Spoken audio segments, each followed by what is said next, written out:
Hey everyone, welcome to a special edition of the Week in Charts, 10 surprises from the first half of 2023.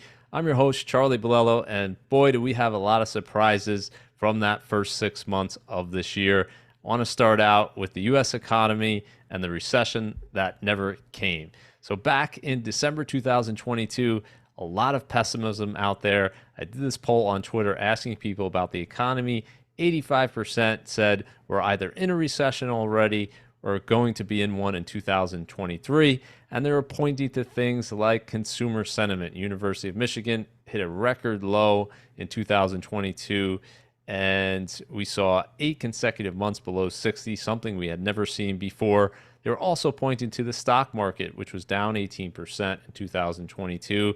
And the stock market tends to be a leading indicator of the economy. So people were saying stocks are going down. There must be problems with the economy. And of course, they were talking about the U.S. yield curve, where we saw the 3-month Treasury bill yield rise above the 10-year Treasury yield. And that's often a harbinger of economic weakness to come, this inversion of the yield curve. Now, what actually transpired in the first 6 months? Well, we have full data now on the first quarter, and the final report we got from real GDP in the U.S. was actually 2% annualized, which was a revision from 1.3% the first time. And so no recession in the first quarter. And if we look at expectations from the Atlanta Fed, which does this real GDP prediction, they're expecting over 2% for the second quarter. So again, there would be no recession for the first half if this expectation comes in at around 2% or even above zero. So what do we have in terms of the economy that's really helping it remain out of a recession? Number one would be the jobs market. And we've seen now 30 consecutive months of jobs growth in the U.S., a great thing to see. First 6 months of the year, all positive, definitely above expectations in terms of the number of jobs created. And we actually saw the unemployment rate in the U.S. hit a 54-year low during the first half of the year of 3.4% back in April. It ended June a little bit higher at 3.6%, but continued strength in the labor market. Definitely a big surprise for a lot of people, and for now, keeping the U.S. economy out of a recession. Number two, tearing down the wall of worry. And boy, were there a lot of things to worry about at the end of 2022. You had inflation, rising interest rates, the Fed tightening policy, Russia and Ukraine, the war there, and recession fears, of course. And all of these factors have become less worrisome for market participants. And really that wall of worry that persisted throughout of 2022 has been torn down. And if we look at the VIX, we can visualize that, where the VIX a number of times was above 30 in 2022. And we actually saw the VIX close below 13 in the first half of the year. 1291, lowest close since January 2020. So finally back to pre-COVID levels in terms of the volatility of index.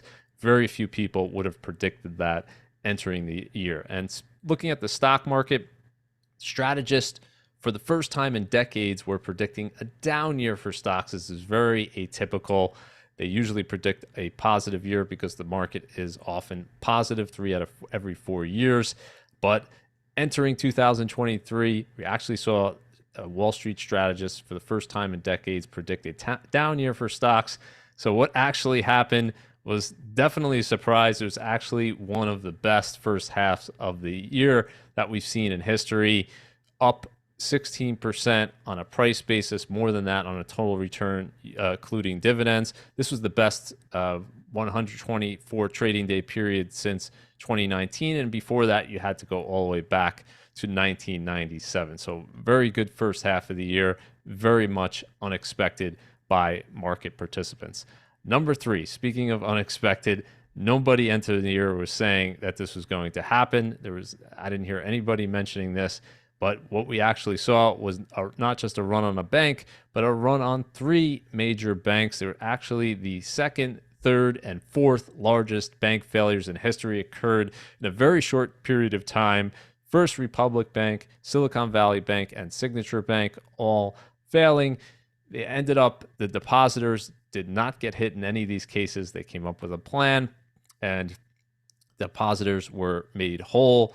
So they weren't hit. They were considered a systemic risk. So not a hit to depositors, but for a brief period in markets, the markets reacted obviously negatively to this news, but very quickly recovered. And what really set the market at ease was kind of this stealth QE from the Federal Reserve, where they reversed course. They had been shrinking their balance sheet since last April. They reversed course very quickly, providing a massive amount of liquidity, $392 billion over a 2-week period after Silicon Valley Bank failed. Most of this came in the form of loans issued to banks to give liquidity, to say that they didn't have to go out and sell their money good assets if they were having deposit outflows. The Fed would be there as the lender of last resort, and that really calmed markets, and markets very quickly recovered to post to higher levels than before these failures occurred. Now, interestingly, the Fed by the end of the quarter had reversed all of that extra liquidity and more. So we actually saw the Fed balance sheet down $393 billion over the last 14-week period ending in June. And so market participants, for now, this is not something that people are even talking about, which is pretty incredible given what occurred during that short period of time. And if we look at the NASDAQ 100, up 39% total return, S&P 500 up over 16%, very different picture than the regional banks. So regional banks off of their lows, but still down over 29%. A concern is that perhaps we're going to see more failures, but for now, the S&P 500, NASDAQ 100 very much shrugging this off. And if anyone could have predicted, which they didn't predict, that this was going to happen in terms of these bank failures, they certainly wouldn't have said that the stock market would have done what it did in the first 6 months with the amount of strength with the NASDAQ 100 up 39%, pretty much ignoring the second, third, and fourth largest bank failures. Number 4, higher for longer. What am I talking about here? I'm talking about Federal Reserve and interest rate expectations. And this is a big shift. This is a big surprise, because early in the year, what people were expecting was that the Fed would hike maybe 1-2 more times, but then be done and start cutting rates aggressively in the back half of 2023. And you would see a Fed funds rate below 3% by the end of 2024. And what did the Fed do? Well, they actually have hiked rates to now over 5%, which was not expected. And although they paused at the June meeting, they're now signaling that there are more hikes to come, at least one more in terms of July, and perhaps even another one after that. So market surprise in terms of more hikes that the Fed's already done, and additional hikes that the market wasn't expecting. And here's the real big one, is that market expectations of when the Fed is going to start easing policy have been pushed way back into 2024. So now no rate cut expectations on the table for the back half of 2023. And we have a higher expectation of a terminal rate if we look out to the end of 2024 than market participants were expecting. So a much more hawkish Fed than people were expecting. And the interesting thing here is that the S&P 500 at the end of June, on a total return basis, less than 5% below its prior high from early 2022 when it peaked. So less than 5%, and you have the Fed already hiking rates from 0 to 5% and expected to continue to hike, and the S&P 500 only down 5%. Pretty incredible. Bonds still down 13%, so bonds actually in a worse position than stocks, even with these massive interest rate hikes, which just proves once again that there's no real formula you can come up with in terms of predicting what the stock market will do, given what the Federal Reserve will do. So even though the Fed's hiked now 500 basis points, S&P 500 less than 5% off of its prior high. Number 5, the road back to normal. This is a very good thing. that a lot of people weren't talking about. The fear was that inflation was going to continue to be a big, big issue in the first half of this year. And what we've seen is just month after month of a decline in the inflation rate, CPI all the way down to 4%. That was in the May reading. The expectation for June is we're going to see a low 3% CPI. That would be the 12th consecutive month of a declining CPI in the US. And if we rewind to last year, last June, it was at 9.1%. That was the highest we've seen since the early 1980s. So much better. I think that people were expecting a big surprise in terms of how quickly it's come back down to 3%. And again, that June CPI report will be released next week in July, and the expectation is we're going to see a huge jump lower down to 3.2%. Now, if we're looking at real-time inflation data from Truflation, they're saying that the actual inflation rate out there is actually even lower, so at 2.3%, not far from the Fed's 2% target. So interesting to see that this was over 11% if we look at last year, all the way down to close to 2%. And a big driver of that has been continued surprises in terms of the supply chain easing. Many of the supply chain metrics are back to pre-COVID levels, which is great things to see. This is a chart showing you of freight rates, which I show all the time, but down 88% from its peak and the lowest levels since 2019. So better than early 2020 levels. Incredible to see. And lastly, on the inflation front, this is the most important chart to me in terms of the economy, in terms of prosperity, and we are back in positive territory, I think faster than people expected. It was a long time below zero, 25 consecutive months of negative real wage growth, but finally now we have wages outpacing inflation, so people are feeling good about that. They should be feeling good about that, and hopefully that continues in the back half of the year with wage growth outpacing price increases. Number 6, the housing market resiliency. I didn't see this coming. I don't think many people did. We really underestimated what the lack of supply was going to do to the housing market. So we got it right in terms of activity, but did not get it right in terms of the stalling of the price decline. So what we're seeing here is a chart of the breakdown in mortgage holders by interest rate. And what we have is many mortgage holders have much lower rates than are out there today. The 30-year mortgage rate currently is close to 7%, and most people have a mortgage rate well below that. And what that has led to is just an absolute collapse in supply. People are not selling their homes and giving up those low interest rate mortgage rates, and in many cases they couldn't afford to buy a new home at a higher interest rate at current market rate. So that's really led to a standstill in terms of activity. Redfin said that this was the least number of active listings that they have on record. They have data going back to 2012, and this lack of supply, and even though demand is down, this lack of supply is really leading prices to really stabilize, something that most people didn't see coming. I didn't see coming. We thought that prices would come down more because affordability was so bad heading into the year.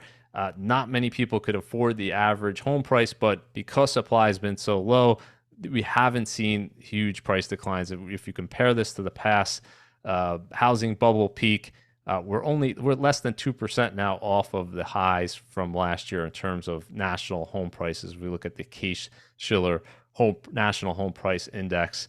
During the last housing bubble, we saw prices come down over 25% nationally. Now, how long will this continue? I don't know, but so far, much more resilient housing market than anyone would have expected. You would have expected bigger price declines for sure, simply based on mortgage rates spiking as much as they did and the lack of affordability from buyers. And what this has led to, a very interesting thing, is we've been watching the U.S. home construction ETF, so home builders, and all year long we saw strength in this ETF, and it recovered all of its losses from last year incredibly. And we were asking the question, Well, is this portending perhaps an increase in activity? And what we actually saw with the last housing starts number, well, here comes that increase in activity. Hopefully, this continues now up year over year in terms of new homes being built. Home builder confidence is going up. And the big reason for that is that lack of supply. So if you're looking for a home to buy, you're increasingly likely to be looking at a new home as opposed to a lack of inventory in existing homes. So that's good for home builders. We're seeing those stocks completely recovered. And we need much more supply. So hopefully this housing market activity continues. If you build these homes, they will come to buy it, is what I'd like to say. So one way to to help affordability, increase supply, bring down those prices for people. Another way, obviously, would be for mortgage rates to come down. That hasn't happened so far. So in any case, you want to see more supply. It's simply after the financial crisis, that collapse in housing starts and activity, it did not keep pace with household formation. So there's still a lack of supply in terms of homes, and the more homes that are built in the coming years, the better off we'll be. Number 7, the earnings recovery. So heading into the year, there was an earnings recession in 2022. We thought that would continue. All signs really pointed to that. And what we saw in the first quarter was something very different. Companies very quickly had adjusted in 2022 to higher prices. They got leaner. There was a lot of layoffs. There was a lot publicized in terms of the tech sector. And they actually eked out a profit unexpectedly in that first quarter with a 6% increase in terms of S&P 500 earnings. Sales were actually up 9% year over year. So unexpected, much better than expectations.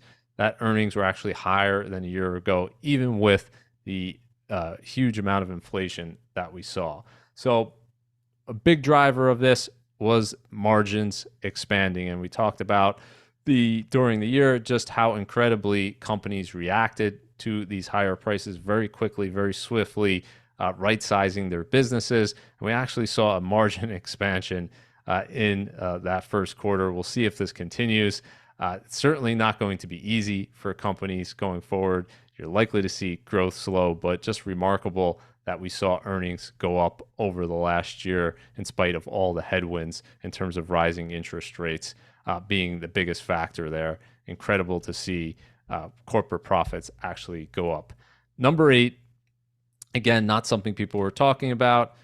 ChatGPT was not on anyone's list heading into the year that I saw, but there was an AI mania following that ChatGPT release and just how it really took hold of the market and really led to a resurgence of big tech in terms of a major comeback after the losses last year. And if you listen to the earnings calls from the first quarter of 2023, you're going to hear all about AI and much more than you were hearing about it last year. Most companies last year, very few mentions of it. This year, that's all anyone could talk about. And the reason for that is this is going to be a revolutionary technology. The other reason is that companies were being rewarded in terms of their share prices the more involvement they had with this AI revolution. Number 1 in that category would be, of course, NVIDIA, which is going to be the big supplier, big market share of this boom, over 90% market share in terms of the number of chips supplying AI for now.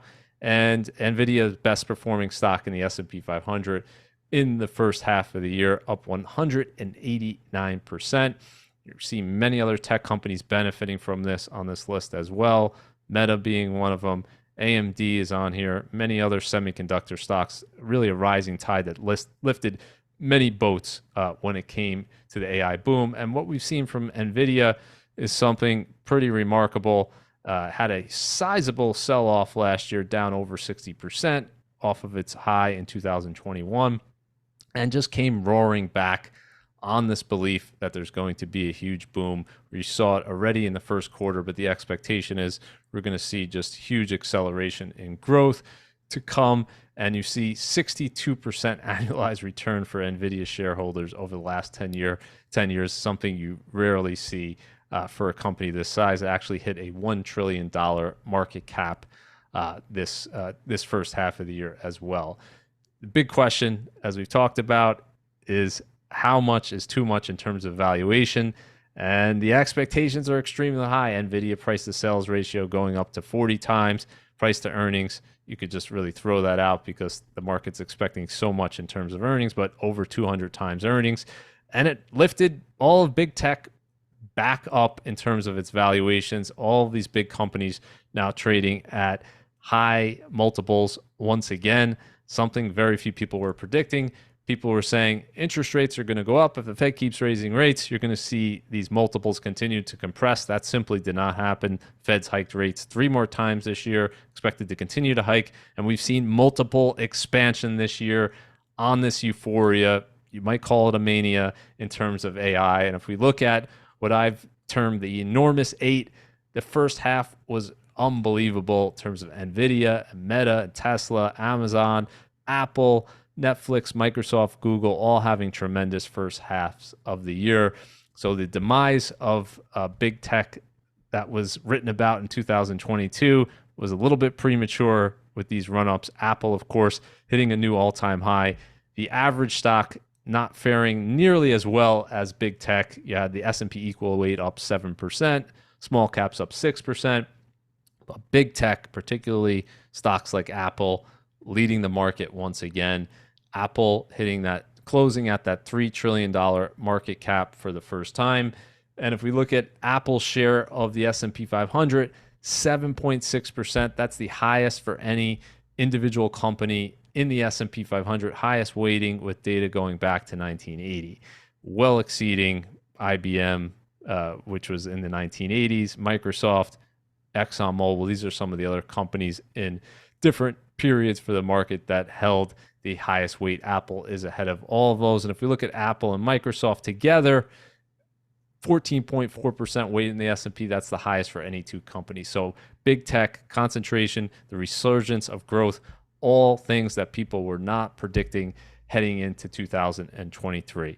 Number 9, the travel boom. So we saw retail sales, and this was expected, certainly expected by me, retail sales cool off on a year-over-year basis, down up less than 1%. And if we adjust for inflation, it was 7 straight monthly declines on a year-over-year basis for retail sales. So the consumer is spending less, but their habits have shifted. What they're spending on has shifted, much less in the goods area and much more on experiences, and particularly travel. And if we look at those TSA travel numbers that I've been looking at for the past few years, waiting for this point to happen, we're finally there. 2.65 million travelers in the U.S. per day on air travel. That is the highest 7-day period we've seen. You have to go back pre-2019 because it never even happened in 2019. So we're at new all-time highs in terms of air travel in the U.S. People did not expect this to happen back in 2020 this soon. They were talking about it's going to take a decade to get back there. We're already there. It's a great sign. People are traveling again by air, not just air, but also cruise lines, which definitely no one was expecting, had a record first 6 months of the year. This is expected to be the busiest summer ever for cruise lines. They're talking about ships being more than 100% occupied. And we have Las Vegas conventions all of a sudden back higher than 2019 levels. Hotel indices back as well above 2019 levels. So all these things pointing to a travel boom for the remainder of the summer. And we've seen these factors reflected in share prices with Royal Caribbean, Carnival Cruises, both up over 100% in the first half of the year. And you have Delta, United, other airlines up over 40%. So well outpacing the broad market in terms of these returns. Number 10, this can't be overstated.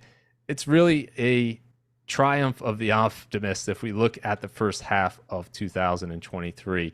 If you look at all of the negativity and the reasons to be worried coming into this year, the list was a mile long. But if you were optimistic, if you're finding the silver lining in what the market had to offer, from last year. We talked about the best thing that could happen for market participants was higher interest rates, higher yields, higher prospective returns. If you took that optimistic attitude, so far you've been rewarded. It's really been the polar opposite of 2022 in so many ways.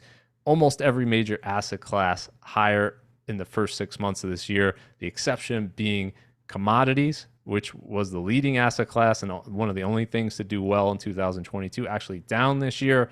And that's viewed as a positive because that is largely a reflection of lower inflation.